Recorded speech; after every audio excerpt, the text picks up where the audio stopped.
Hey everybody, welcome to Victims and Villains. I am your Marvel correspondent, Alan. And I'm And Josh, the other Marvel correspondent.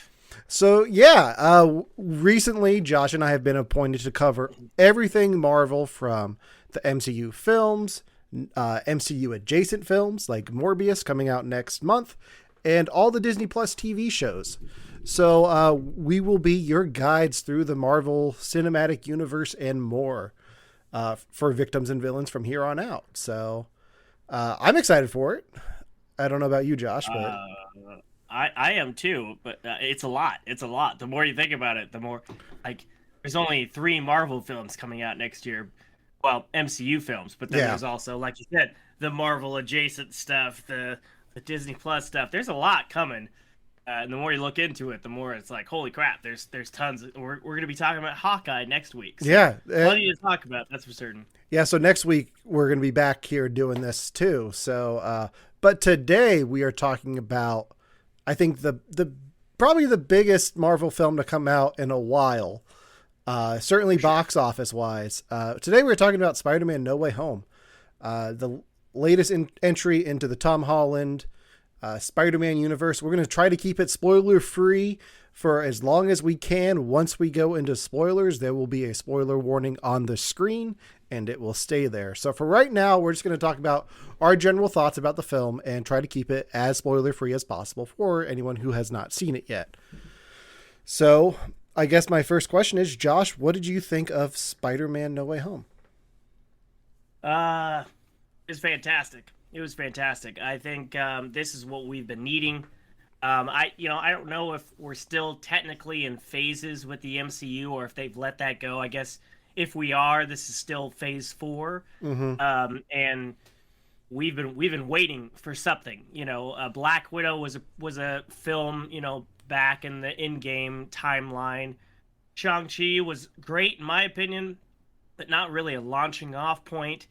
Um, and then Eternals again. It had its ups. I think it was more down for me than ups, but at the end of it, I still didn't feel like, oh, this is the one that's kicking off this Phase 4. And a lot of people were predicting that, hey, just wait for that Spider-Man. And while it is one of the big things that I love about it, it is more of a Spider-Man film than an MCU film. It still feels like, oh, we're here now, we're back. Things are going to happen after this movie. We're finally back in that MCU feel, and I loved it. I really had a good time. I've got some critiques, of course, but I thought it was a great time at the theater. It was packed.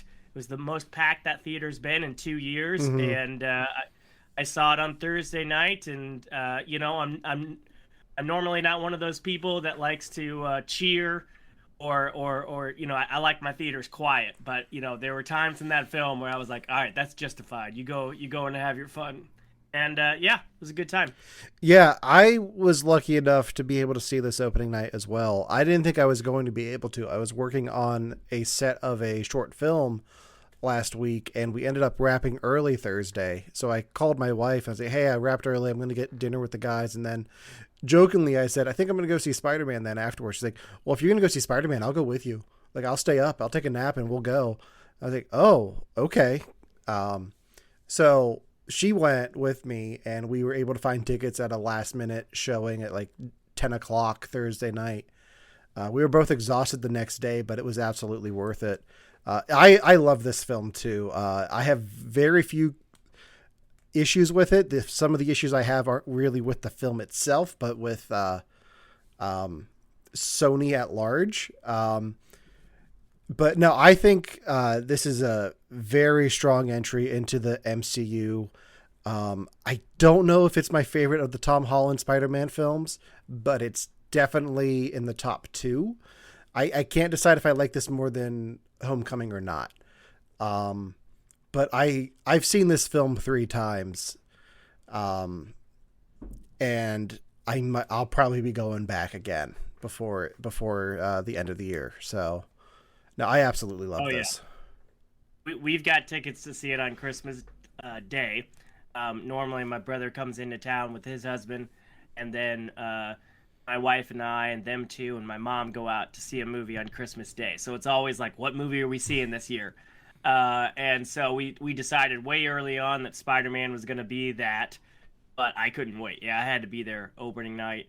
And yeah, man, a friend of mine told me that this might be the least approachable, least accessible film in the MCU. And I laughed at that statement, and I'm like, wait, you're telling me that the third Tom Holland Spider-Man movie, the 27th MCU theatrical movie, and the ninth Sony Spider-Man movie is the least approachable film in the MCU? That's crazy. Oh my gosh. Yeah. But clearly, people don't care, and Marvel doesn't care because the film broke records this weekend, multiple records. Not just with the pandemic asterisk next to those records. We're talking about all-time records. I'm glad people came out. This is things like the biggest December debut of a film ever, the top global opening weekend for Sony Pictures ever, second highest opening day record ever.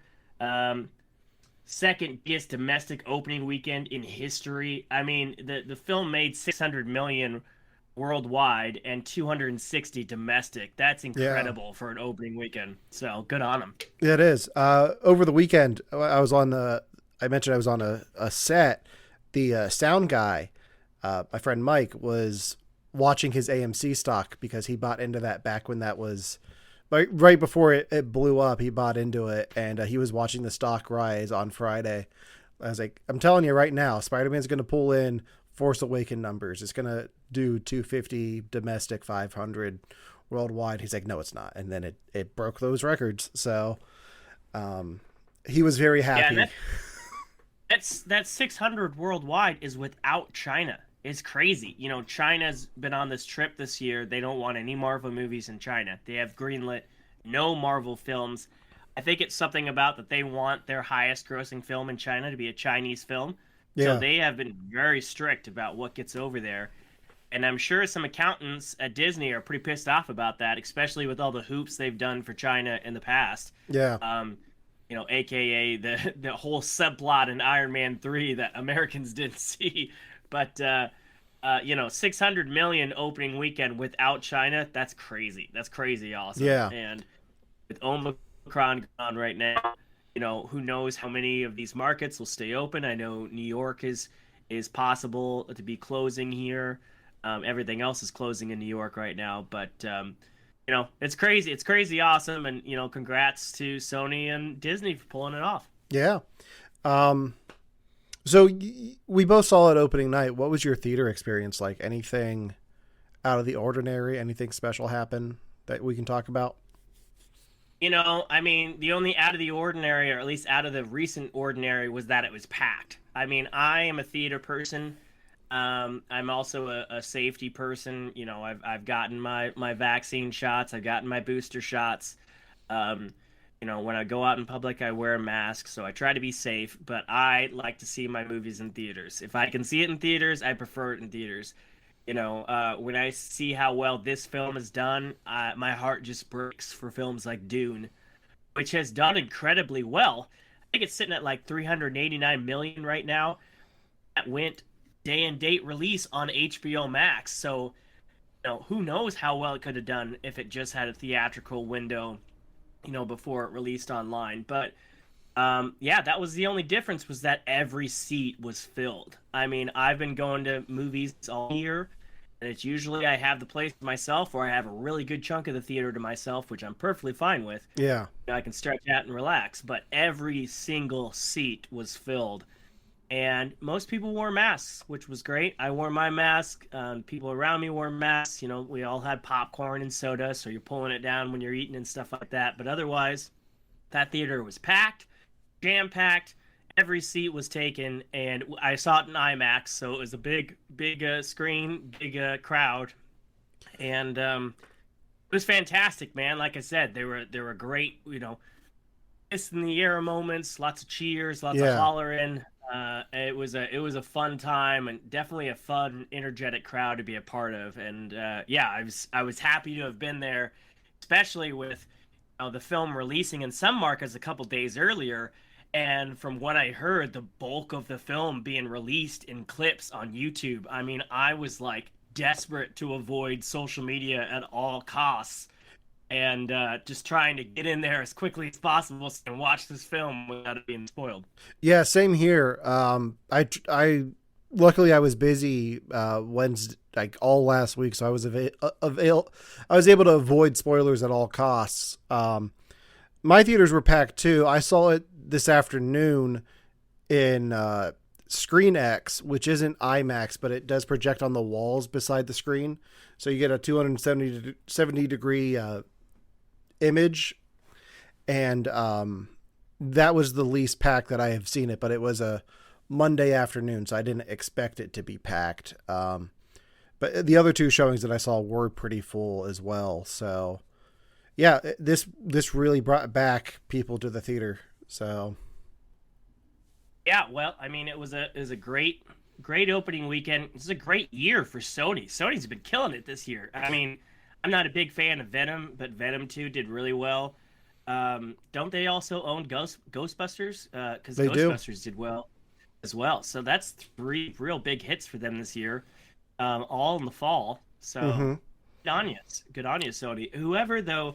Whoever pushed for this to be a theatrical only uh, debut, man, they should get a raise. They should get more Yeah. than a raise because I can only imagine what would have happened. Because the ugly truth is, it's not just the people on HBO Max that saw Dune. It's everybody that knows what piracy is. Because on the day, 2 minutes into that day, there was an HD version of Dune online for you to just pull off.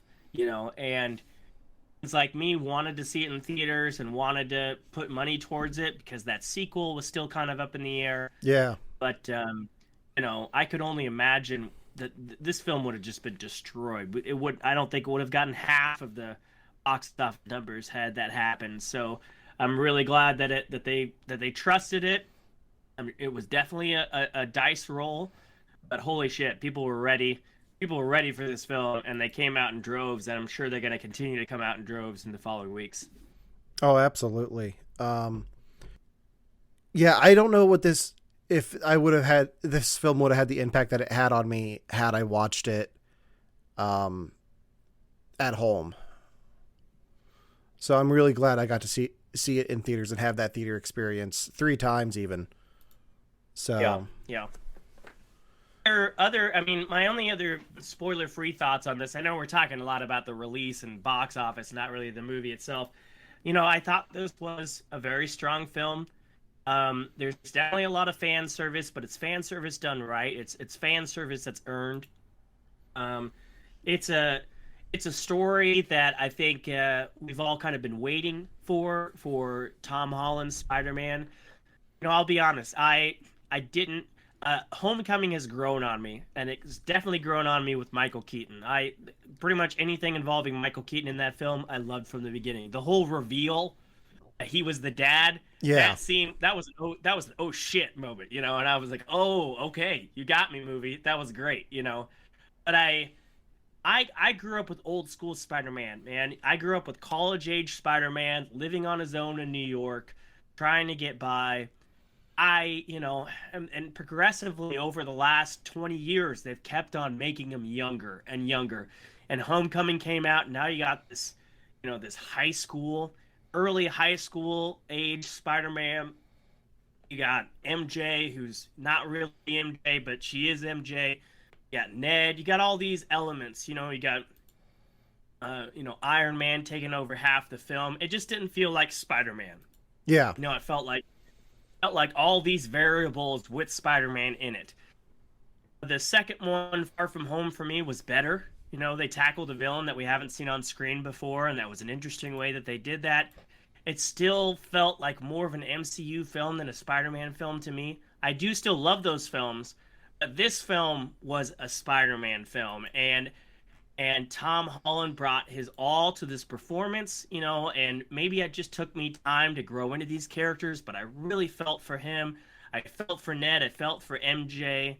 I felt for Aunt May. I felt for all of the characters in this film. And while there is a strong MCU character in Doctor Strange in this film, it is a Spider-Man film. It's not Spider-Man teaming up with Doctor Strange. It is a Spider-Man film. And I think they got the tone right.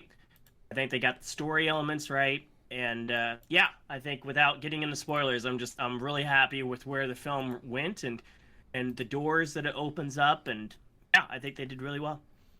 All right. Yeah. I think Homecoming is above Far From Home for me. Mostly because of the Michael Keaton stuff. That scene in the car where like the tension that you can cut with a knife, was probably the highlight of the last 5-6 years of MCU films for me. And this one really comes close to that in different ways. Like it's not so tense, but you have like, you're on the edge of your seat just because of what you see on screen. And I think part of the reason I enjoy the Tom Holland movie so much is the Michael Giacchino score. And I think he did something really interesting with this score and how it evolved and incorporated the Doctor Strange theme into it, because that's the theme he did. So he was able to play with two of his themes, which I'm just a nerd for to begin with. But yeah, my video's freezing now. Bear with me. There we go. We should be good now. All right. I think we're both unfrozen now. All right.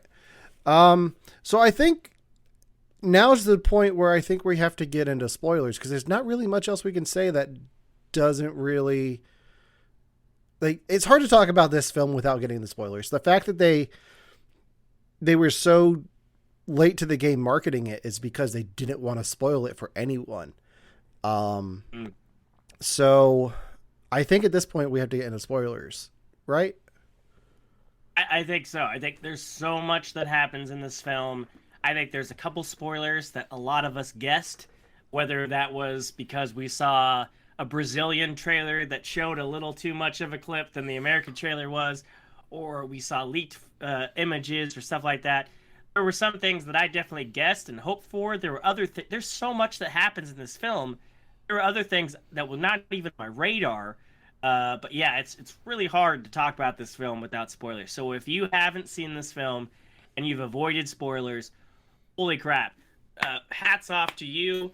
I don't know how you've done it. Please go watch the film. Don't let us spoil it for you. But if you have and you're ready to talk spoilers, then yeah, I say let's dive into it. Yeah. Well, before we get into spoilers, how would you rate Spider-Man No Way Home on a scale of 1 to 5? 1 to 5. 4.5 out of 5. I'm tempted to go the full 5. I have some critiques. They're not huge critiques. In fact, I think basically like you said, they're more things revolving around Sony than they are around the actual production. Yeah. But I think I have to be fair and not give it 5 out of 5 because it hinges on a lot of things that have, that make it work. But yeah, I think 4.5 out of 5 is pretty high, and I'll go with that. That's exactly where I'm at for the exact same reasons. I'm really tempted to give it a 5 out of 5, but I think it met most of my expectations. There are a few things that we'll get into that I felt could have been done better. But yeah, I'm on the same page. 4 out of 5 for 4.5 out of 5 for me. And with that, those are our Rorschach ratings. And now we get into spoiler territory. So if you have not seen Spider-Man No Way Home, now is your warning to turn back home because we're getting into spoilers. So right off the bat, was anything spoiled for you? Did you see any of the leaks? Did you... what were you aware of going into it? I was fairly certain that all three Spider-Man were going to be in there. There was the John Campea leaks with some pictures of the cast. Now those pictures looked warped, but from what I understand, those were, I forgot the term for them, but they're like pre-production pictures. They're like super fancy storyboards where it's not real, but it's as real as it can get for when they're like mapping out the film. So instead of little stick figures, they have like, real nice artwork and body, like body simulations of the characters, so they can pretty much map out the entire film before they film it. So there's a couple pictures with all three Spider-Man that were leaked. There was a picture with Daredevil that was leaked. I wasn't sure if that was going to be real or not. And then that Brazilian trailer was just a couple seconds long, and you're like, yeah. There's got. When Seth and I did the trailer reaction to that trailer, even we noticed that, like, okay, Spider-Man's in the middle. He's going up against three, and the one on the top and the one on the bottom ain't even looking at him. So who are they going after? And logic dictates that, there's something that was cut out of that shot. At the same time, I don't care, because I figured that, they're going to be in there. They're probably going to be a cameo. It's probably going to be something that's thrown in at the last second at the end. I did not expect these guys to be in there as long as they did, to be as developed as they did, and to just be as wonderful as they were. So, spoiler aside, I loved it still. Yeah, I was hopeful that they were going to play a bigger role in it than just a cameo at the end, to the point where I placed a bet with my co-host of You Have to Watch This podcast, which he has lost. So if you want to see his punishment for that, like we're in Practical Jokers, follow us on Twitch and you'll get to see it here soon. But, I was adamant that they're going to be in this, and they'll be in the third act. I don't know to what extent. I assumed they were just going to be there for the final battle, but we got so much more with them than I expected. And all of it was phenomenal, to the point where, like, it brought tears to my eyes, and not for the Spider-Man I thought it would. Like, I've always, like, for the Victims and Villains Patreon, I went back and rewatched the Tobey-Maguire films and the Andrew Garfield films. So, like, I have all of those fresh in my mind. Andrew Garfield's Peter Parker in this absolutely stole the show for me. He kept his energy from those films alive. You got a lot of insight into where that character went after Amazing Spider-Man 2 with Gwen Stacy's death. And there's a moment where he saves MJ and he just breaks down, and like that hit me like a ton of bricks. But I think the most emotional thing for me was when he first appeared on screen. Like, just knowing how much that actor loved that character and loved that role, seeing him take off the mask again and be in this film made me so happy for him. We talked about Sony having a great year. Between this and Tick, Tick, Boom and Eyes of Tammy Faye, I think Andrew Garfield has had a fantastic year. If you or someone you know is listening to this podcast right now and you're struggling with suicide, addiction, self-harm, or depression, we encourage you guys to please reach out. This is the heartbeat of why we do what we do. Suicide is currently the 10th leading cause of death in the United States, and as of this recording, there are 132 suicides that take place each and every day on American soil.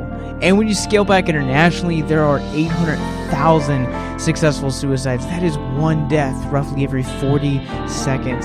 So if you or someone you know is struggling, you guys can go to victimsandvillains.net/hope. That resource is going to be right in the description wherever you guys are currently listening or streaming this. There you'll find resources that include the National Suicide Lifeline, which is 1-800-273-8255. You can also text HELP to 741-741. We also have a plethora of other resources, including churches, getting connected with counselors, LGBT resources like the Trevor Project, and also veteran hotline as well. Please If you hear nothing else in the show, understand that you listening to this right now, have value and worth. We get it. Suicide, depression, mental health, these are hard topics, and the stigma around them doesn't make it any easier. But please consider the resources right in the descriptions below, wherever you guys are listening, because once again, you have value and you have worth. So please stay with us.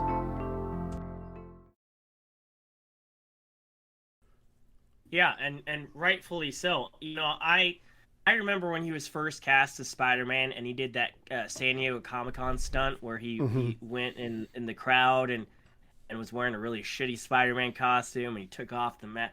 He was so happy to be Spider-Man, you know, and his films get a lot of shit, and I think it was a lot of studio meddling that was part of it. You know, we couldn't focus on the current film. We had to focus on the 5 or 6 spin-offs that Sony was announcing, and the craziness. As messy as Amazing Spider-Man 2 is, there are parts of that film that I still consider the perfect envisionment of Spider-Man on the big screen.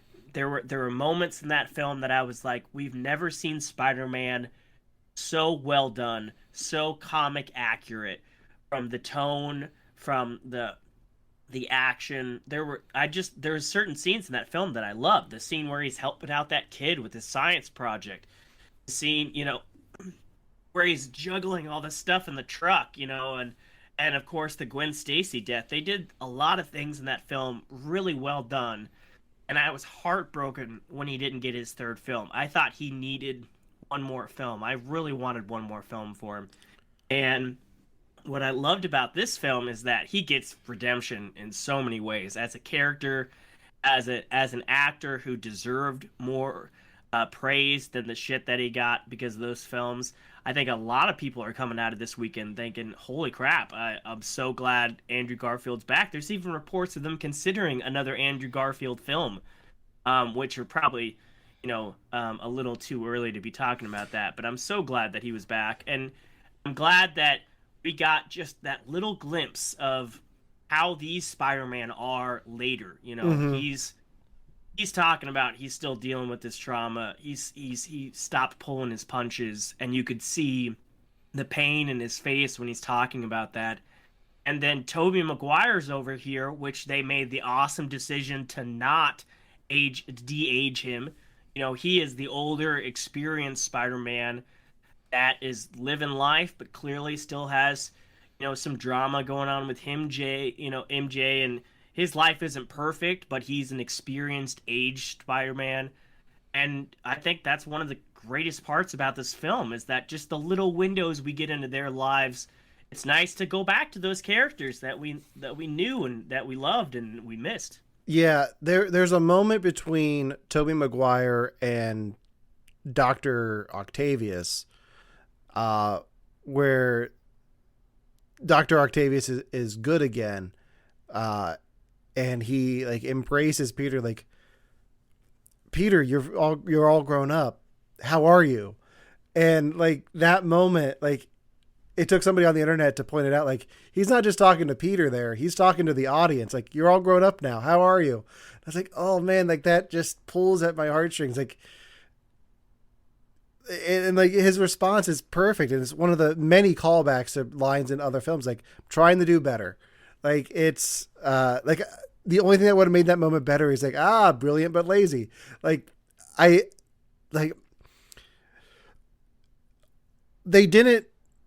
were able to take the legacy of those Spider-Man films, whether it be Tobey and Andrew, and really embrace them and not really ruin anything about those films. Those films still stand on their own.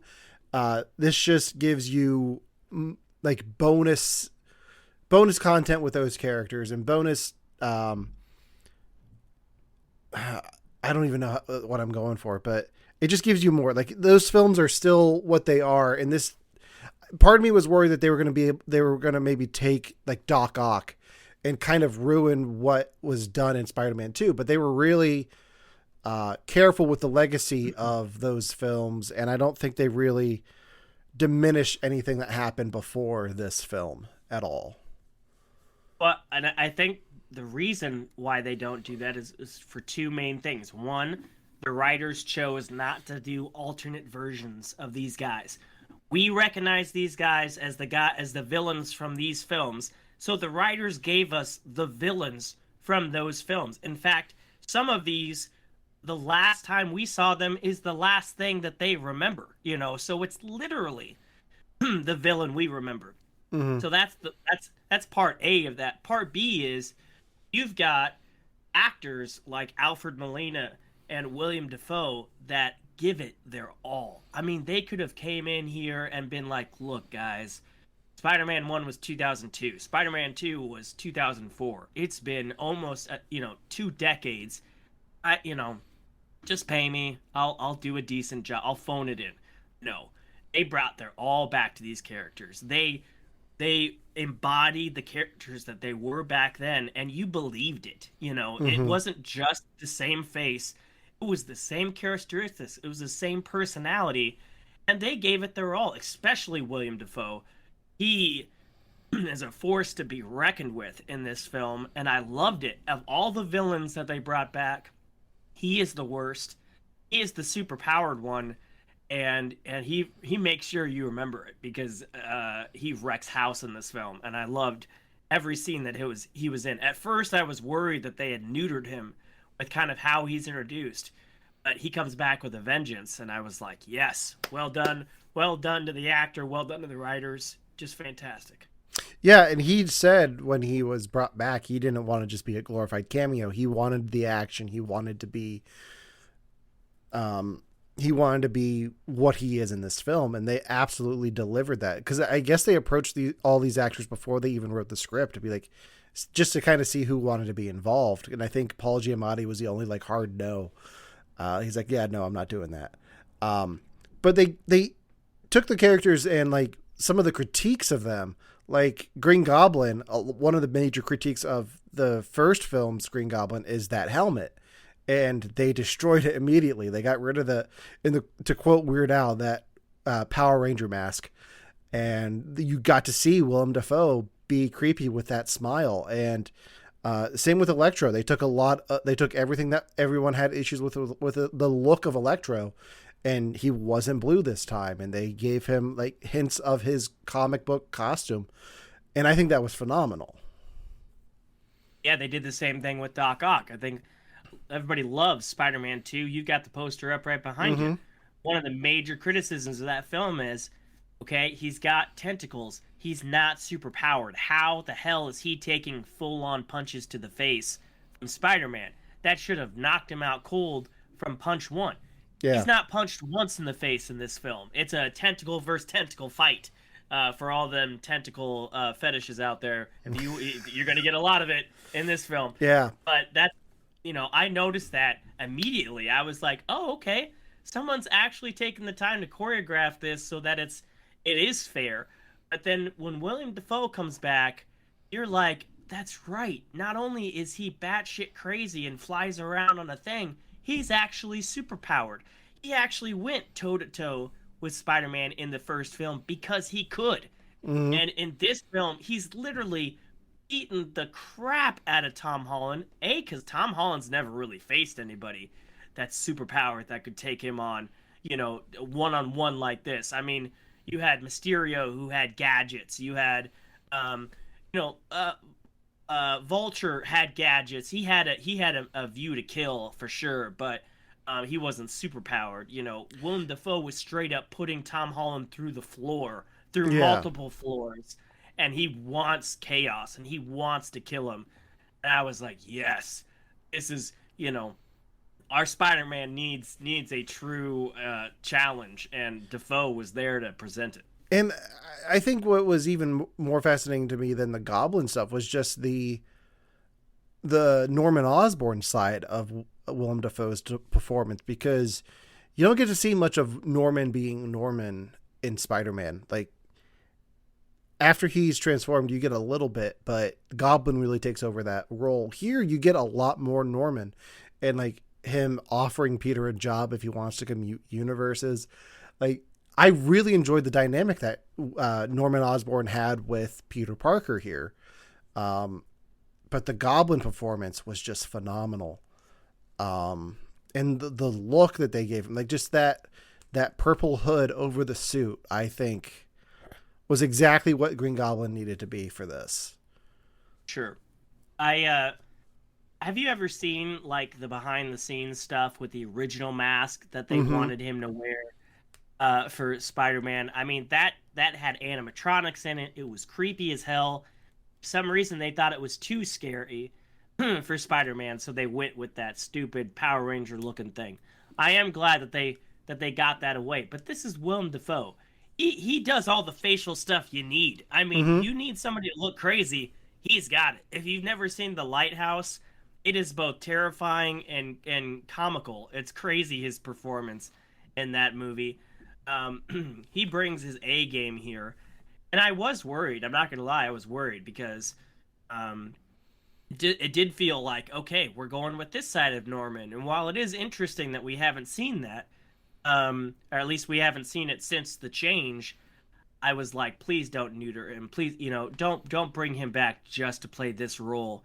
And then when that switch happens and you see it on Peter's face that something's up, I'm like, oh, please have this be the moment. And it is. And, he's some line about, I was watching from behind the eyes of the old man and you don't think I'd actually let this happen. Yeah. And you're like, yeah, the Goblin never went anywhere. Here he is. Yeah. It's fantastic. Misery, misery, misery. That's what you've chosen. Yeah. And then Sandman and Lizard are just kind of there. I guess the reports have come out that Thomas Hayden Church and Reef Ives weren't able to make it to set, but they did voice the roles and they pulled footage from their respective films to be in the film. But they at least do the voices, which I think it was kind of cool to see Sandman in sand form the whole time. But yeah, I mean, here's the thing. This is the third Tom Holland film. There's a lot of freaking villains in this film. Maybe Garfield was lucky that he didn't get a third film, because that seems to be the third film curse. Even with Tobey Maguire and the Sam Raimi films, the third film that is the crux. That is what everybody complains about that film, is that there was too many villains. And now we've got triple the amount of villains in this film, and some of them had to play, second seat. Some of them had to be less. Yeah. And while I think they got plenty of time, they're not as interesting. The Lizard is not as interesting as Jamie Foxx. Certainly not as interesting as Doc-Ock or Willem Dafoe. Sandman, I'm glad he got the screen time he did, though. They didn't do him wrong. It was the same character who, from the beginning, he knew about Peter. He wasn't really a villain in Spider-Man 3. All he wanted was to get back to his daughter. And that is his same motivation in this film. He plays sides to whatever's going to get him back to his daughter the most. It's not really vindictive. It's like, I don't have time for this. I need to get back. So that's his motivations. And at least solidly that that's who he is. And that's fine. That was enough. I didn't need more than that, So I'm glad we got to focus on the characters that we did focus on, instead of, trying to overload this with everybody gets the same share, because it just wasn't necessary. Yeah, and I like the too many villains has always been a critique of the third Spider-Man films, and even Amazing Spider-Man 2. And I think that they struck a good balance here, and like you had your top tier villains, and then you had like your henchman villains, and Electro's like somewhere in the middle there. So I think they did a good job of balancing it all, villain wise. I think the whole film is balanced, like almost at an impossible level. I mean, when you really think about just the first half, I mean, the two other Spider-Man come in kind of right after the halfway point, but in the first half, they crammed in the fallout from the last movie, him and Doctor Strange trying to do a wish, him capturing 5 of these villains, him going battle to battle with Doctor Strange because they disagree on what to do with these villains, him then fighting the villains, and then the midway point is the death of Mary Jane. That all happens in the, or not Mary Jane, Aunt May, yeah. Aunt May. That all happens in the first half of this film, and there's another whole half that then we get, the other two Spider-Man and plenty of great moments with them. It's crazy how balanced this film is. There really weren't any lull moments. The film's like 2.5 hours long, but the pacing is like that. Yeah. I mean, they really, at no point did I feel like this film was too rushed or too packed. It was just, it might have been teetering a little bit, but it was like, it kept that level throughout the whole film, and that's incredibly impressive to me, because I can't imagine them being able to pull that off, but they did. Yeah, and the fact that we got, like, it's so well balanced, and it makes sense why, like, 95% of the marketing was just that bridge battle with Doc-ock, because there wasn't really much else you could show without spoiling it. So I guess the big reveal at the end of this is we've been getting a 6-movie origin story for Spider-Man in the MCU. Are you under that impression as well? Yeah. Well, I mean, and it's not even at the end of this. I mean, you realize this kind of midway at the Aunt May point, because I was under apparently the wrong assumption that we just skipped the origin story, that the Uncle Ben thing happened and Disney and Sony decided we didn't need to show that again. Turns out that wasn't the case. The Uncle Ben moment is the Aunt May moment, and it happens in this film, not somewhere off screen before Iron Man discovered him. And I gotta say though, that whole scene was great. I mean, you just came off this awesome battle with Willem Dafoe. He wrecked house. He literally wrecked an entire apartment building. The pumpkin grenade goes off, and even I was like, okay, I mean, come on. She's just going to walk away from that, and then she does it. And she's not understanding it, but Peter Parker's understanding it, and you see it on his face. And that Tom Holland's acting in that scene was fantastic, but then she says the words, and I'm like, oh shit, we haven't heard these words yet in the MCU, and it just clicked. And from that point, I was like, oh wow, this is the origin. It's not, all my complaints about this being a too kiddie version, him not taking things seriously, when is he gonna grow up? In fact, I did find myself rolling my eyes at the beginning of this film when I realized he was still in high school. When they walked back in high school, and I'm like, oh, that's right. He's still in high school. When are we going to get to mature Spider-Man? And when that scene happened, I'm like, this is it. This is the beginning of Spider-Man right here. And all of these things were really an origin story. And yeah, I love that. And then by the end, he makes his first big sacrifice. Like, wow, this is either an end of an era. I could tell that they wrote this at a time where the Sony and Disney thing was still up in the air, and Pascal and Feige have come out and said that they're working on part 4, but you could tell that this was written to either be the end or the start. And if it's the start, man, we've got a solid foundation character, and I really love that. Yeah, I would love to hear. I think by the end of this, we're going to talk about our theories about where this character goes in the future. But I think there is a lot of evidence here that they didn't know where they were going, because we almost didn't get this film in the MCU. This was almost just a Sony thing, because there was a moment where they broke their deal, and Tom Holland had to drunkenly call Bob Iger to get it back. But no, there is like that feeling of they didn't know where they were going with this. And like, we get to hear that the great power with great power comes great responsibility line a few times in this. In the moment where Tobey jumps in and finishes the quote for Tom, I was like, there we go. Like, that's the first time we've actually heard Uncle Ben mentioned in the MCU proper. Because I think the only other time we heard it was in What If, in the zombie episode. So, like, are you under the impression that Uncle Ben existed in the MCU or not? Because I'm torn right now. Somebody told me, and it's been a minute since I've seen Civil War, somebody told me that there was another reference in Civil War to Uncle Ben. So I'm not sure. I mean, part of me, because I don't remember that reference. I mean, there's a reference. So Tom has a line to Tony Stark that's something along the lines of, when you can do things like I can do, you have an obligation to help people. Right. Which and is I always assumed that that's what that meant. But yeah. It never, like, actually said it.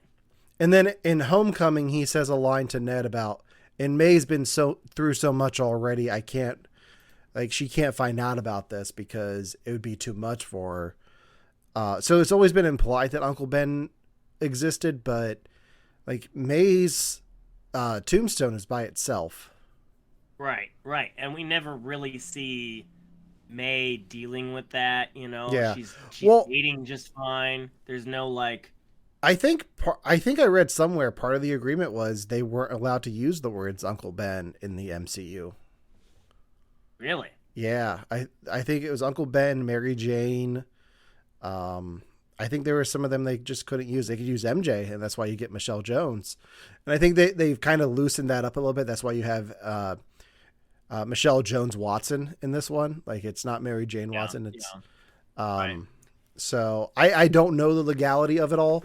But I feel it like going back and rewatching is like, yeah, they do cut a lot of weird stuff out of this story. I'm wondering how much of that was like Sony's stipulations, like, okay, you can do this, but not this. Like, I feel like either it exists, but he just didn't have the tragic end. You know, he died of natural causes or something like that, or he didn't exist, and May's issues are not the issues we assumed, but we were just allowed to assume. Either way, it works well because it's not something that they're retconning. They just never mentioned it, you know, and it, you know, they allow the audience to, you know, assume things and move on. You know, they didn't have to do the Bruce Wayne, you know, alley shot again and again and again. We know, we fucking get it. You know, we don't need it shoved in our face every time. And whosever decision it was, that was smart. And then this brings it around. This is like, you know what? Now's the time. He's been, this is his third film. He's been sporadically dropped in on a couple other MCU films. Apparently, he still has another one under contract, which will be interesting to see what that is. If that's the next one coming up or it's something down the road. But when I realized that those words had not been actually said in the MCU, I got goosebumps, man. I was like, oh my gosh, this is something. This is a moment, you know?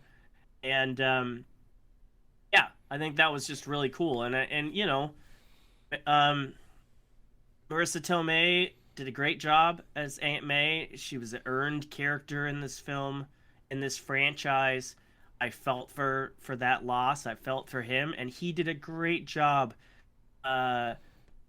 showing that emotion. That rooftop scene right after this at the school, you know, you could tell he's in pain. You could tell he's in turmoil. And when he tells the other two Peters that don't tell me you know what I'm going through. You don't know what I'm going through.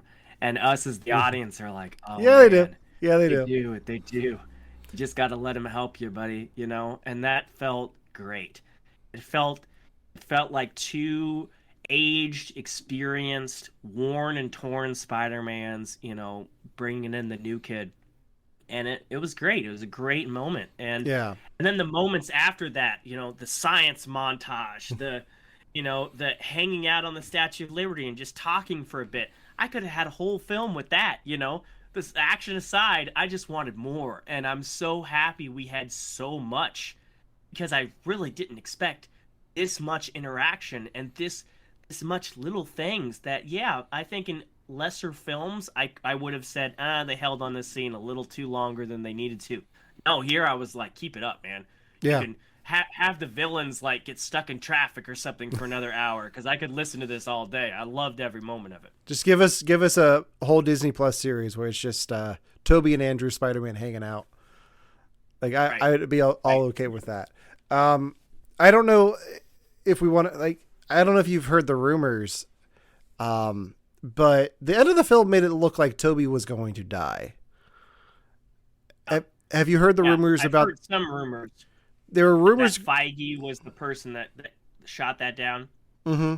That they don't think that's... supposedly the rumor is they shot it that he dies, but after seeing the interaction between Tobey and Andrew, Kevin Feige wants to bring them both back for Secret Wars down the line. I don't know how much truth there is to that, but I would absolutely love to see the two of them on screen together again, whether it's in Secret Wars or if it's just them interacting in the animated films in the Spider-Verse. Like, bring them back and just have them do the voices of their characters, have them make a joke about being pulled into another Spider-Man's thing. I thought. Go ahead. I fully believe that Feige has plans to bring them back. I have no doubt in my mind, especially after this explosive response, that they are not. They're like, okay, how can we do it, and how can we do it right? The part of that rumor that I don't believe, though, is that Feige came in at the last moment and said nay, because first of all, he would have seen the script before they even shot that moment. Second of all, there's this narrative. Now, I'm not saying, because we're going to talk about Sony and things to come and things in the past and things that are current that always, yeah, damn it, Sony, kind of feels like you're doing it again. But there's this narrative that Disney Marvel is the saving grace. I don't necessarily think that's true. I don't think we truly know the actual balance of who was the creative pull behind these films, because if you look at the credits, the guy that wrote this is Chris McKenna, and he's wrote the entire trilogy. He's not an MCU writer. The only other guy that was a partial writing credit on this was Eric Somners, and he has one MCU credit. So I don't think that this was... There's a camp that believes that Sony just kind of paid for this and that the MCU really had all the control. They were holding all the dice. There's another camp that thinks it's the other way around. I think it's a balance that we'll never truly know. But I don't like this whole, Sony is the reckless child and had no input into this. This is their 9th film. They're clearly making good choices. This is the company that put out Spider-Man Into the Spider-Verse movie with Miles Morales that killed it. That was a game changer. I can't wait for the sequel to that. And I do believe that they have just as much right for this win as Marvel, and I think they probably put in tons of input into this film that made it into the final cut. So I don't believe that Feige is the one thing that held this movie back from being absolute shit. And I truly don't believe that he came in at the last second to stop that from happening. But I can definitely see them changing something in the reshoots with the two of them. I think there were rumors that the two of them were coming back for reshoots, so something changed. I don't know if it was that necessarily, but yeah, let's talk about the Sony's future here for a second, because we've talked a lot of positive about Spider-Man No Way Home. What are some of your issues with it? Because I know what mine are. I'm curious to hear if we're on the same page. Well, I do have issues with Sony, but I do have one issue with the actual film itself. Okay. One of my favorite moments in this film is when, Doctor Strange gets pulled back. He's pissed. He's annoyed. But holy shit, Spider-Man's plan worked. All these villains are fixed. And he's actually impressed. And all this time, I'm like, where's Defoe? Where's Goblin? He's about to come wreck house, and he does. And he does this nasty thing. We get Garfield saving MJ, all this great stuff. But then you get that Tom Holland, Peter Parker, Willem Dafoe, Goblin face off, and I'm like, I'm ready for this. And there's just a couple things about that scene that I didn't like. First of all, when it first starts off, the camera editing, it's so close I can't tell what's going on. Then they pull back and I'm like, all right, that's fine. And the first couple rounds of the choreography was a little clunky. There's like a back slam that should have been more impactful. Didn't really feel impactful. Whatever, we got past that. He's wailing on him, and I'm like, yes, this is great. This is a beaten down, torn, broken, sad Tom Holland just wailing on him. Even the other Spider-Man come in and they feel for him and I feel for him. One thing I hate about this scene is the Emperor Palpatine music they got playing in the background. They play this sinister music that's almost like they want you to feel like Spider-Man's going bad in this scene. And at no point did I feel he was going bad. I felt like he was in pain.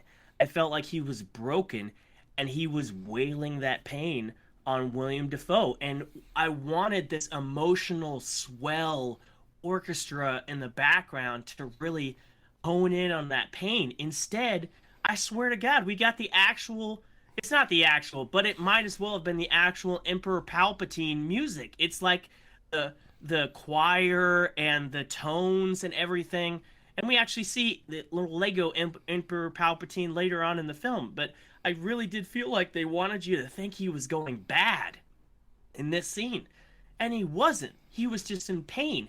And then that scene was redeemed by Tobey-Maguire coming in, not saying a word. Yeah. Just in the way. And I'm like, oh, that's great. He didn't need to talk him down. He just needed to look at him and hold his pain for him, you know? And that was great. But I love that scene so much, but it's almost like I have to watch it on mute because I hate that music so much. Well, I'm glad you brought up the music. I can't think of the track for that off the top of my head. I've listened to the soundtrack at least 3 times so far, and there's like 2 tracks that I've been going back and re-listening to. And one of them uses the themes from Andrew and Toby's films. And I think my biggest complaint about it is we don't get more of those themes through the action. Like, we get them in the heartfelt moments between Electro and Garfield, and then Toby and Octavius. But I would have loved to hear just those fanfares going while they're swinging around the Statue of Liberty. But I think just the music that they have in that scene still gets me pumped, because I do like the Tom Holland-Spiderman theme as well. But I think the film does made good use of the character themes that we've known from those other films. Doc-Ock's theme is there. You get a little bit of the Hans Zimmer Electro theme. And I don't think they could use anything from Spider-Man 3 for Sandman, but they used what they could from Danny Elfman where they could. So Yeah. Other than that, that was great. And I love those themes. I love the Amazing Spider-Man 2 theme, especially the opening scene where he's like falling from the clouds. Yeah. That's just with the horns and everything. It's just fantastic. Yeah, so, I was kind of disappointed they didn't use that one and they went for the Amazing Spider-Man James Horner. But at the same time, I think that was a cost thing, because you don't only have to pay Hans Zimmer for using that theme, you also have to pay the Magnificent Seven, the band that he put together for that. So I think it was just a cost thing for the rights. And you're paying tribute to James Horner, who is no longer with us. So I was completely fine with them using that theme. I like the Hans Zimmer theme better, but I'm okay with it. So that's my only real... I mean, everything else is a nitpick. You know, you can talk about Ned learning magic, even though they had the one line that he had magic in his family. There's plenty of things that if you wanted to blow up, you could, but it's just not necessary. But then, and by the way, there is one thing. People are saying, well, if only the people that got pulled in were the people that knew Peter Parker was Spider-Man, and how the hell did Electro get in, especially if he thought Spider-Man was black? Well, I actually went back and watched Amazing Spider-Man 2, and I'm like, maybe there's something in that final fight. And in that final fight, Gwen Stacy does show up and call him Peter. And Yeah. while he does kind of explode, we don't know if that's necessarily the end of him or if he's just around or whatever. But so that at least is like a little bit for, you could kind of twist it and say he might not have known who was the face under the mask, but he knew Peter associated with Spider-Man. You could say that. Yeah. But then the mid-credit scene with Venom does not make sense at all. Oh. Tom Hardy doesn't know who Peter Parker is. His Venom doesn't know who Peter Parker is. Unless you do some crazy thing about the symbiote mass mind and different universes. It's kind of a stretch, though. I think that's what they were going for, because have you seen Venom, Let There Be Carnage? So Yes. before they get pulled into the MCU, Venom does mention the hive mind and knowledge from all the universes and recognizes Peter Parker. So I think that's what they were going for, but what a waste of Tom Hardy. I really wanted him to have a bigger role in this. And I was just kind of disappointed that he just had a glorified cameo. I mean, I like Tom Hardy as an actor. I can't stand the Venom movies. I thought Venom 1 was a joke. I thought Venom 2, 90 minutes of misuse of Woody Harrelson. You're going to bring Woody Harrelson in as Carnage, and we see everything in the trailer. There's a whole chunk of that film. I mean, literally, he's in jail, he breaks out, the church fight, end of movie. That's the whole film. Like, I could go on and on about, I'm a huge Carnage fan. I wanted Cletus Cassidy to have his day in the cinema, and I hate that movie so much. Anyway, going back and rewatching that, because I did go back and rewatch that scene where he sees Peter Parker on the news. That combined with the mid-credit scene, listen, I just gave Sony the benefit of the doubt. Now I'm like, damn it, Sony, you're doing it again, because that scene, what is he watching on TV? That doesn't happen in the film. We never see a scene where Peter Parker takes off his mask and just stares at the cameras. That's not in the film. That doesn't happen in this movie. How does Jonah Jameson actually get footage of him taking off his mask and looking around like an idiot? That's not in the Spider-Man film. And then I just think about all the other things that Sony's doing. Morbius trailer, and Morbius looking down at the bad guy and saying, "I am Venom." And in the same trailer, we see him walking past Spider-Man murderer poster. And in the same trailer, we see Michael Keaton's Vulture. Those are different universes. They're not the same thing. Yeah. So either Sony is playing the misdirection with the trailer game, and some of those scenes are not actually in the movie, or they're doing what they did last time, and they're trying to blow this up faster than they should. They're not thinking about, wait, does that actually make sense? And if the MCU allows them to do it, which they can't really stop them from doing it with these other side characters, they're just going to shit the bed again like they almost did before.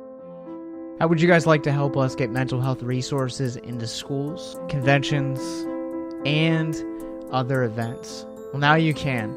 Simply go to patreon.com/victims and villains for as little as $1 a month.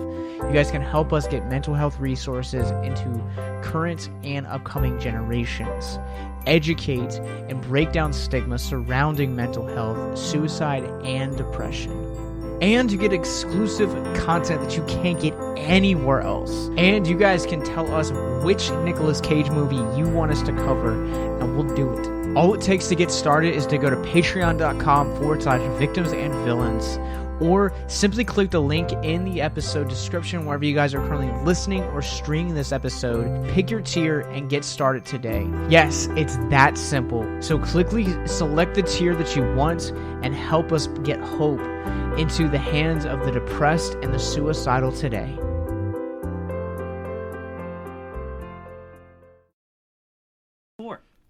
So I have a theory on what Sony is doing, and I want to get your opinion on it. So the villains that we saw in this film were both from Tobey and Andrew's universes. Yeah. We didn't get anyone from any other universe that we didn't know. I believe that Tom Hardy is from the Amazing Spider-Man universe. I think we're going to see Andrew again show up in the Sony universe of Marvel characters. I think Venom 3 will be Tom Hardy, Eddie Brock, and Venom traveling to New York to find their version of Spider-Man. Because now that they're aware of who Spider-Man is, the last thing he says is we're going to go to New York and talk to the Spider-Man guy. I think they're going to go to New York and fight Spider-Man in that film because you have Andrew say, "Oh, I want to fight an alien." I don't think that was a mistake. I think they're setting that up. And I think it's obvious that Morbius is part of the same universe as Venom, so I think we probably will see more of Andrew as Spider-Man in that universe of films. As much as I would love more of that, because like I said, I love him as Spider-Man. I think he's great and I want to see more of him. You would have to jump through some hoops to convince me that Spider-Man has existed in those Venom films, and they've just never mentioned him before. And then also, look, I've watched 2 Venom films, suspending my overall disappointment that we didn't get the black suit Spider-Man origin for Venom. And if that is the case, I mean, unless something happens, you can't convince me that Tom Hardy is just gonna randomly go fight Spider-Man. Like, in that world, Tom Hardy's character is a good guy. Mm-hmm. And while he's constantly battling with Venom, Venom is still a good guy in the film. So I don't know what you would like. Would have to be some convoluted, stupid thing for them to be like, oh, Spider-Man's the villain. Like, it still doesn't make sense if Spider-Man's the villain unless Venom is, like, corrupted. You know, like, oh, I've got memories from another symbiote that was just ultra villains and takes over Tom Hardy and says, I don't care what you want to do, I'm going after Spider-Man. And that might be interesting. And honestly, the thing that gave me the most hope was that the symbiote was left in Tom Holland's world, and the idea that maybe we might get a redo and get a different Venom that isn't go to raves and wear glow sticks Venom, that gave me more hopes than a Tom Hardy versus Tom Holland. I really don't want to see that. Like, good on you. You're making your money. I'm not gonna hate on you for it. I just don't like it. And the symbiote seemed to be like, maybe it'll happen. It'll just happen differently. But I don't know. I mean, I'd love to see more of Garfield. Bring it. But even the tones just don't make sense. I don't know. Well, maybe that's an interesting idea. And just knowing what else they have in line for the Sony side of Marvel films is they have Kraven the Hunter. And if you have Andrew Garfield Spider-Man not pulling his punches anymore and actually like killing people, it would make sense to have Kraven the Hunter go after him. So I'm interested to see what they do with that universe. I think I'm hoping we'll have more answers than we do now after Morbius comes out, to know what universe we're actually in and who, like, if Spider-Man is actually going to exist in that world, which version, because I don't think it's going to be Tobey's. But if you had to bet, because it's one or the other. Either he's in a Venom universe, or he's in a Spider-Man universe. I don't think it's both. I think one of those scenes in that trailer was fake. So if you had to bet, he's either in the Venom universe or he's in a Spider-Man universe, what would you bet? I'm going to say I think my standpoint is Venom and the Amazing Spider-Man universe are one and the same. So I think that's the universe that we're going to be in going forward with the Sony stuff. Okay. I would bet, because they mentioned the San Diego incident, Tyrese is mentioning that, so it's more than just the scene in the supermarket with Venom. There's 2 references to Venom. Yeah. That Spider-Man poster could easily not be in the actual scene. And the Michael Keaton thing could be a misdirect. I don't know. I just don't see it. I don't know. Yeah, well, I think he's probably in the Venom universe. So here's my theory on the Michael Keaton thing. And this is what I thought Spider-Man No Way Home was going to be before they announced it was going to be a multiverse thing and pulling in the versions of these characters from their films. So we have J. Jonah Jameson in this film, played by J.K. Simmons, who also played him in the Tobey-Maguire universe. I was under the impression we were going to get Alfred Molina as Doc-ock, but the MCU version of Doc-ock, and Jamie Foxx is the MCU version of Max Dillon. So if we're playing with the Spider-Verse, there is a chance that Adrian Toomes still looks like Michael Keaton in a different universe and is in jail for another reason because of another Spider-Man. So that's entirely possible as well. He's a multiverse version, not necessarily the same version. Yeah. Yeah, that's a possibility. I mean, we'll see. I want the best for that, but it's a Jared Leto movie, and that's already a crux against it. Yeah, I have very low expectations for Morbius. I'm excited to see it and talk about it with you here on on Victims and Villains Twitch channel next month. Yeah, we'll talk about it. Oh yeah. So real quick, let's touch on the ending of the film because we haven't really talked about the implications of the end of this film with everyone forgetting Peter Parker. How do you feel about that?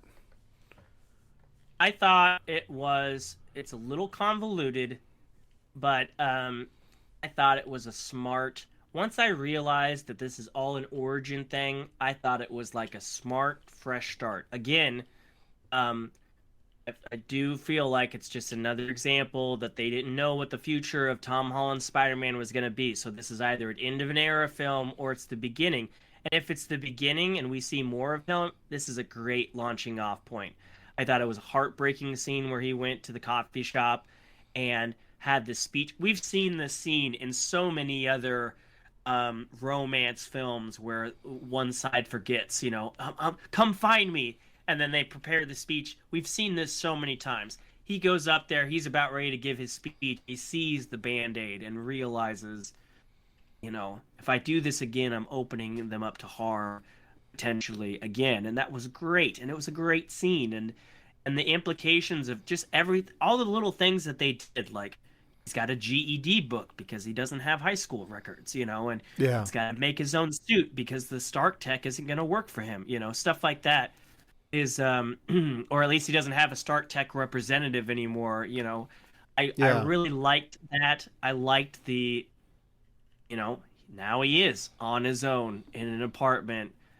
He doesn't have a Stark bank account. He's got his own. He's got himself, and that's all he's got. Yeah. And it's sad, but it is like, oh my gosh, the where could they go with this? They could go so many.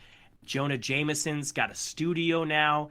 And who wants video or pictures of Spider-Man more than Jonah Jameson? We could finally get the reporter Peter Parker for Tom Holland.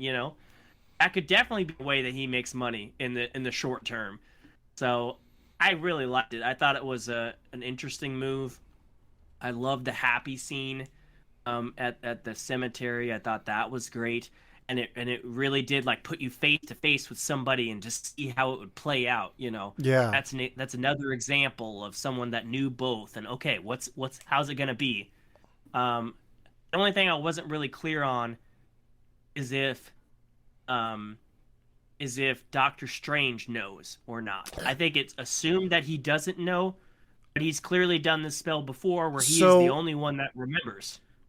So I think the implication is that he forgets too, because he says, and I was about to bring this up, so I'm glad you did. He says, everyone who knows and loves you will forget. We will forget that you exist. Okay. So he had to include himself. He includes himself in that. I think the only people who will remember Peter Parker are Captain Marvel and like Nick Fury, people who aren't on Earth. Guardians of the Galaxy might. I don't think they'll know because I think the spell is only for the Earth. So they'll. I thought it was dimensional. I didn't think it was planetary.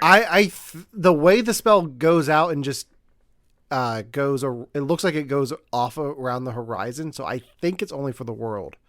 Because even early on in the film, Doctor Strange says, "You wanted me to brainwash the whole world before you even called MIT to ask for them for a second shot. Plus, you get that whole that makes the line in Endgame. Hi, my name's Peter Parker. Hey, Peter Parker, you got something for me? It gives that a little bit more weight down the line. Like, there's a reason why he's so awkward saying, "Hi, I'm Peter Parker." So I'm curious to see if that plays out in the future. Because that'll be a good. Because that could be how you get him back into the Avengers when they need him. Right. Where do you think we'll see Spider-Man again? Well, I think there's a chance he could show up immediately in May in Doctor Strange. That's going to be a multiverse thing. Okay. From what I've heard, they had a month and a half of reshoots, not just a couple weeks, like 6+ weeks of reshoots. Yeah. Part of that was because of Sam Raimi coming in. My hopes for that film are dwindling by the hour. I'm hoping it's going to be good, but them bringing in Sam Raimi is while I love Raimi, it sounds too much to me like, oh, they brought in a big name to try to save grace and to switch this film around, but I heard that they're doing a lot of cameos in those reshoots as well. So I think there's a high chance that we could see one or multiple of these Spider-Man again in that film potentially. Okay. Hopefully not. I hope he gets his own film. If we don't see him in that, maybe give him some time. Maybe give him some time and come back with a Spider-Man Daredevil team up, because I would love to see that. It's some of my favorite comics. I would love that. So the rumor, like, he knows Matt Murdock exists in New York now. The rumor is that Daredevil's going to show up prominently in the Echo series on Disney Plus. I would love to see like Spider-Man pop in there. I can also see them with John Watts directing the Fantastic Four, bring Spider-Man into that and try to get them to recruit him.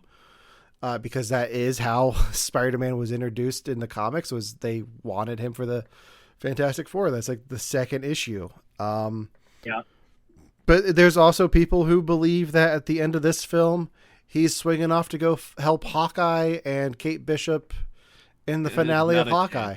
Yeah. That show's got way too much to tackle in its 6th episode alone, let alone a Spider-Man cameo. I don't see that happen. Yeah. Well, first of all, I didn't realize about the Matt Murdock and Echoes. I guess that makes sense. Yeah. And I've heard he's going to be in She-Hulk, at least to some degree, because she's that makes sense as well. So I don't know. Like, I know Disney Plus isn't NBC Agents of S.H.I.E.L.D. Like, it's legit. I just don't see a top tier Spider-Man being in a Disney Plus show. But maybe. I honestly, I want us to miss him. I want us to miss him for a bit. We've gotten pampered with Spider-Man. I mean, whoever his agent was, man, they got him in at the right time, in the right spots, and then they kept on peppering him in, and it was fantastic. Now that we've got this reboot, I want us all to forget about him a little bit. So when we do come back, we're like, where is this Spider-Man? What's he like now? And I feel bad. I almost feel bad for Tom Holland, because he's been going nonstop. Like, he went straight from Uncharted's production right into Spider-Man, and this movie came out before Uncharted comes out next year. And he's gone on record saying he wants a break, and I don't blame him. We've gotten him as Peter Parker and Spider-Man in 6 films in the last 5 years. So he definitely deserves a break. Not only from the character, but just in general. Like, I'm exhausted just looking at his IMDb page. I'm sure he needs a break, and he deserves a break. He's a human being, for Christ's sake. If he wants to take a break, he can. I hope he's not serious when he says things like, if I'm still Spider-Man by the time I'm 30, boy, this is your meal ticket. And so far, the best non-Spider-Man film you've done was when you were a kid in that movie, The Impossible. The film he did with the Russos for Apple TV. I forgot what that movie was called. Cherry. It was shit. Yeah. Cherry. It was shit. And while I have hopes that Uncharted is going to be well, it's not going to do near as well as the Spider-Man movies. No. And if anything, this, if his previous predecessors can tell him anything, it's that they never got this far, and that this could be the end, or this could be the start of something really special. This is territory that no other person has been about. And if you can just take a break and then come back to it strong, hell yeah, keep on doing Spider-Man through your 30s. You're going to make the most money off this thing. People are going to love you, and you have the potential to be something really special. So I hope that's not the case, but I feel for him. I mean, yeah, take a break. You're young. Need some breathing time. You deserve it. Yeah. So there are real quick before we wrap this up, there are several versions of the Spider-Man suit in this film. Which one is your favorite? Oh yeah. Well, I mean, I think we purposely didn't get a clear shot of the blue and red at the very end. That seemed to be the most comic accurate. I was like, oh man, I can't wait to get this on home video so I can like pause it right when the spotlight hits him and try to see it clear as day. I even saw it on an IMAX screen and I could barely see it. Yeah. That gave me goosebumps. But I also, when Ned's doing that thing and the first portal opens up and you see those eyes even all the way down in the alley, and you know whose eyes those are. That I love Garfield's outfit. I thought he looks unhumanly skinny in that because he's tall and he's slender, but he looks like Spider-Man does. And I love those over-exaggerated eyes.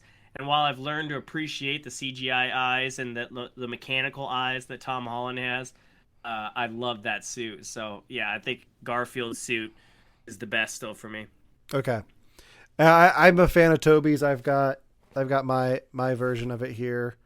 It's good but suit. It's a good suit. I love the black and gold suit that's been featured a lot in the toys and marketing for this film.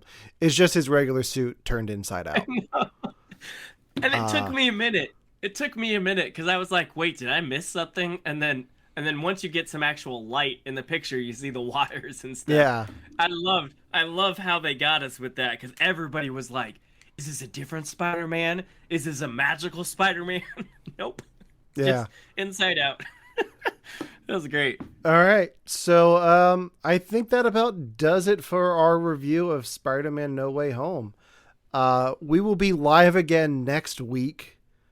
Are we doing next week, or are we going to do later this week? It's up to you. It's up to you.